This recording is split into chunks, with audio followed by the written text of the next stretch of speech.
datang dan pergi. Jadi ini kenyataan yang harus kita hadapi, dan memang nggak terasa 10 tahun ketidakberadaan beliau di sisi kami itu begitu sangat terasa sekali, karena beliau selalu apa ya namanya, setiap ada apa pasti merangkul ya, merangkul, kumpul. Selesai ada acara pengajian seperti acara di Alik Mande di Masjid Pondok Indah, itu selalu kita kumpul. Ibaratnya silaturahim selalu ada gitu ya, kumpul, walaupun hanya sekedar kita ngobrol bercanda biasa. Ini kan Umi Nona adik perempuan satu-satunya ya. Iya. Apa sih yang Umi Nona rindukan saat lebaran, saat bersama dengan almarhum? Tadi kayak tampak Sedih.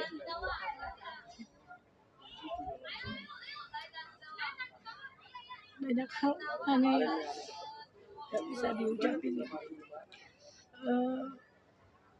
Yang saya juga terkadang bingung, memang kalau menurut saya namanya saudara, kita kakak beradik punya kedekatan emosional yang berbeda-beda ya tentunya. Dulu itu almarhum terkenal keras sekali, karena mungkin biasa bergaul di luar, sehingga membentuk karakter keras ya. Jadi kalau dulu ngobrol itu keras fisik ya, jadi kalau ngobrol itu nadanya keras gitu. Saya kan kalau dengar udah suara kayak keras gitu langsung kayak ciut, kadang suka ini jadi gimana gitu, karena mungkin saya perempuan, terus biasa apa ya, jarang, ayah saya kebetulan nggak pernah ini dengan saya, nadanya selalu, kalau kakak-kakak saya gimana sama saya sedikit aja langsung marah, mungkin karena perempuan satunya paling kecil lagi.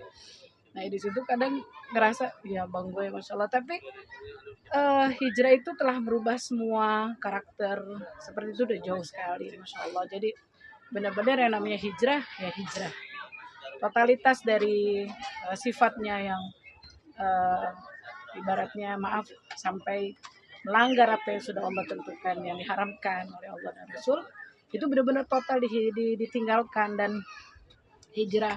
Dan bukan cuma hijrah untuk pribadi sendiri, tapi semua kawan-kawannya pun dirangkul kembali untuk hijrah gitu. Dan alhamdulillah memotivasi para pemuda-pemuda yang akhirnya bisa mereka kembali kepada Allah, dan juga memotivasi para dai-dai muda yang sampai detik ini yang tidak bisa dipungkiri semua stylenya, gayanya, cara bicara, dan apapun itu masih mengikut kepada almarhum. Ya saya pribadi memang namanya adik nggak bisa ini ya. Dan kalau lagi sakit paling sering itu. Dia sudah datang dalam mimpi. Kalau lagi sakit tuh Uje datang dalam mimpi. Selalu tuh. Wallahu alam ya, intinya saya nggak pernah juga apa namanya meyakini oh ini abang nggak, artinya ya mungkin karena kerinduan saya atau apa. Terakhir saya mimpi itu sekitar 1 tahun lalu apa beberapa bulan, hampir sering sih kalau saya cerita Umi malah kadang Umi jarang mimpi ya non, ya mungkin Umi karena pikirannya banyak gitu. Jadi ini, tapi kalau kerinduan mah pasti rindu Umi lebih dahsyat dari saya, beda lah, karena kita dari sisi seorang adik dengan seorang ibu tentu punya lebih banyak ibu ya segalanya untuk anaknya gitu. Dalam mimpi terakhir setahun lalu itu apa sih Kak yang dia ucapkan atau dia sampaikan? Saat itu lebih ke gini, saya jalan ke lagi di satu tempat, kemudian almarhum pakai baju Pakistan gitu ya, udah segini warna putih, terus saya lagi jalan, saya bingung, kok ini abang saya ada di sini, yang saya tahu abang saya sudah meninggal gitu. Sampai saya tepuk, bang Bang Jepri udah meninggal, sampai saya gini ketawa gitu kan, ini Bang Jepri udah meninggal. Terus beliau bilang enggak, Bang Jepri masih hidup. Terus saya gini, nggak mungkin lah. Nah dari situ saya berpikir gini, mungkin hidup karena pas momen mau apa tanggal lahir beliau, kemudian pas momen juga seperti ini haul ya, atau pas wafatnya, jadi kembali lagi orang mungkin mengirim Fatihah ya, para jamaah berziarah dan lain-lain, sehingga ruh itu hidup kembali karena kan banyak yang mengirim doa untuk beliau seperti itu. Memang kalau ulama meninggal itu ya, memang jasadnya wafat ya, tapi ruhnya itu masih selalu selalu ada. Kadang datang ke kita gitu kan. Atau cuman kita nggak ngelihat. Alamnya beda. Jadi seperti itu ya. Yang kakak rindukan dari almarhum apa sih nih antara kakak dengan almarhum sebagai adik kakak? Beliau itu karakternya bukan karakter seorang abang yang gengsi bahwa oh gue lebih di atas lu gitu ya, atau gue berilmu gitu. Lu maaf sekelas almarhum dai, bukan cuma di Indonesia ya, sampai di luar negeri pun kebetulan saya punya kawan suaminya itu orang Kuwait, mereka sampai kaget gitu. Ini siapa? Dia bertanya dengan istrinya, ini siapa? Meninggal sampai diiringi sekian banyak orang. Terus kakak kelas saya itu cerita bahwa itu kakak dari kawan saya. Akhirnya pada satu waktu saya dipertemukan oleh Syekh itu, kakak kelas saya mempertemukan saya dengan Syekh itu. Dari situ beliau kaget bahwa ada ulama yang sampai seperti ini di antar waris sekian berapa banyak manusia ya gitu kan. Mereka benar-benar yang takjub gitu. Nah, jadi kalau saya rindu dari sisi beliau tuh yang nggak pernah gua abang dan lu harus begini.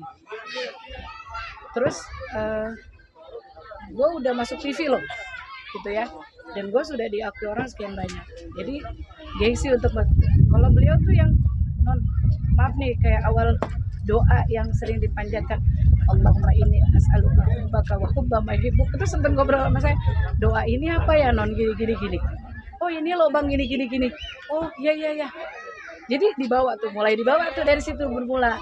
Kemudian sama ini lantunan hijrah saat Rasulullah SAW datang ke Madinah, itu ada ilahi ila sulul firdausi ahla, maaf talal badru, non waktu Rasul datang gini apa ya disambutnya ya, jadi nggak malu gitu, nggak malu untuk ngobrol dengan saya, bahkan lewat telepon, non bang Jeffrey mau gini nih babang lupa gini, nggak malu gitu. Jadi oh iya bang, bahkan bapak saat itu saya lagi masak, tahan dulu bang, Nona masak dulu, ya udah babang tunggu ini gitu. Jadi nggak ada rasa Gengsi, iya, malu, gitu, nggak ada. harga dirinya kayak siapa dia gitu. Enggak, selalu tawadu, artinya rendah diri.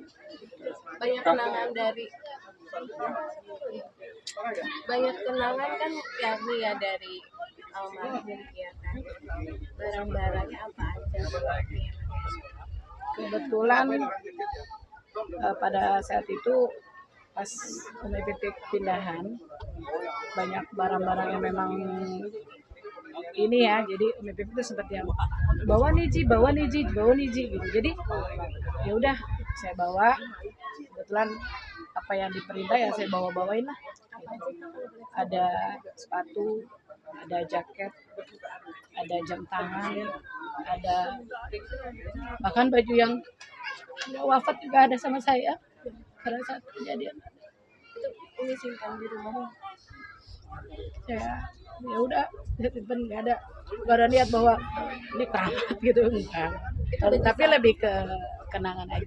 Kalau Umi ya, pas almarhum meninggal itu kan dicopot-copotin tuh jam segala apa namanya ini bilang ini yang Umi ambil setelah meninggal.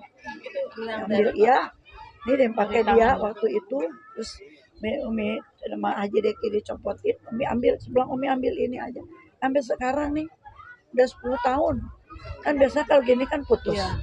Terus lucunya kalau Umi pakai lagi 2 biji nih nemenin, itu 2 biji itu putus, ini tetap begini. Aku suka mikir negatif ya, aduh jangan-jangan kalau ini putus gue meninggal itu. Tapi enggak, ini namanya kita ngelamun ya sampai segitunya kan, karena ini memang benar-benar kenang-kenangan. Umi bawa itu di tangan almarhum sebelah kanan atau kiri? Itu Sebelah kanan pakainya. Iya. Jadi merasa dekat sekali dengan almarhum. Iya. Sampai kayak iya sampai sekarang. Untuk baju itu baju saat kecelakaan Kak? Iya. Jadi masih ada tersisa ini agak robek ya. Karena kan Pas kecelakaan sebenarnya tulangnya keluar, tulang tangan. Jadi kayak ada, terus ada bekas inian apa kayak noda darah gitu. Itu udah saya cuci tetap Enggak kakak cuci, udah cuci. tapi tetap ada disimpan. Nah ini 10 tahun tapi almarhum masih dicintai oleh banyak masyarakat Indonesia. Tanggapan kalian? Ya tentunya rasa cinta mereka ini murni dari hati mereka karena sifat atau karakter almarhum yang merangkul, tidak pernah membedakan satu dengan lainnya. Sampai maaf di luar agama kita pun mereka sangat survive Iya. ya dengan banyak yang ngepen Iya. dari agama lain tuh.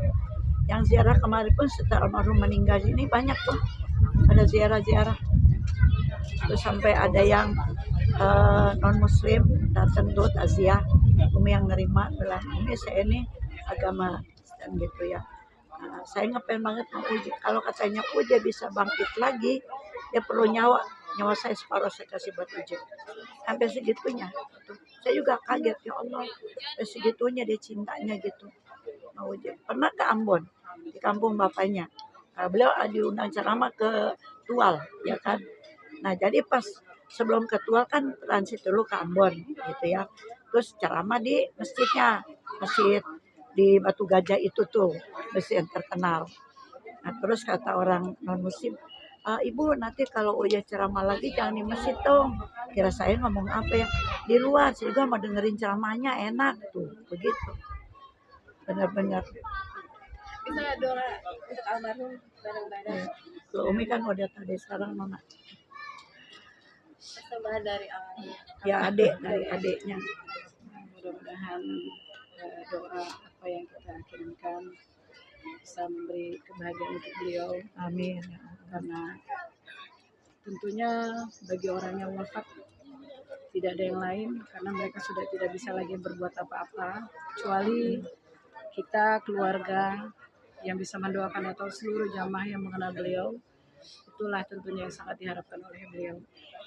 Mudah-mudahan hadirnya kita di sini dan seluruh para kru TV, sahabat-sahabat almarhum, insya Allah akan memberikan doa yang khusus ya. Walaupun mungkin ada yang nggak bisa hadir, tapi saya yakin di sana mereka semua mengirimkan doa untuk almarhum. Karena di saat saya melihat kalau setiap membahas almarhum apapun itu ya, entah di video YouTube apanya, semua itu selalu ada Al-Fatihah. Jadi Masya Allah sampai detik ini orang masih, jadi saya ucapkan terima kasih untuk semua yang sudah mendoakan. Mudah-mudahan saat ini kita berdoa di sore hari ini, di hari dimana Syawal masih di awal Syawal. Semoga doa kita Allah ijabah dan khususnya Allah jadikan kuburnya rodoh menjadi jannah. Amin. Dan juga khususnya untuk ayah kami Haji Ismail Modal. Karena tanpa beliau, Umi, demi Allah kita berlima bukan apa-apa. Status ustazah ini semua bukan apa-apa. Karena demi Allah nanti di akhirat kami akan diminta pertanggungjawaban. Karena lebih berat itu apa yang diucapkan yang keluar. Apa yang menjadi pertanggungjawaban kita dengan amal kita, dengan akhlak kita. Bukan cuma sekedar ketenaran di TV dan lain-lain, tapi lebih kepada setelah ini mau amal apa lagi kecuali itu yang harus kita pertanggungjawabkan. Mudah-mudahan doa kita saat ini bisa memudahkan perjalanan beliau dalam kubur dan bisa menjadi orang-orang pilihan sebagaimana para anbiya wa syuhada wa shalihin. Alhadratin Nabi Mustafa Rasulullah sallallahu alaihi wasallam. Al-Fatihah. أعوذ بالله من الشيطان الرجيم بسم الله الرحمن الرحيم الحمد لله رب العالمين الرحمن الرحيم مالك يوم الدين إياك نعبد وإياك نستعين اهدنا الصراط المستقيم صراط الذين أنعمت عليهم غير المغضوب عليهم ولا الضالين. Terima kasih banyak. Mudah-mudahan. Kasih ya Kak. Ya. Hujan.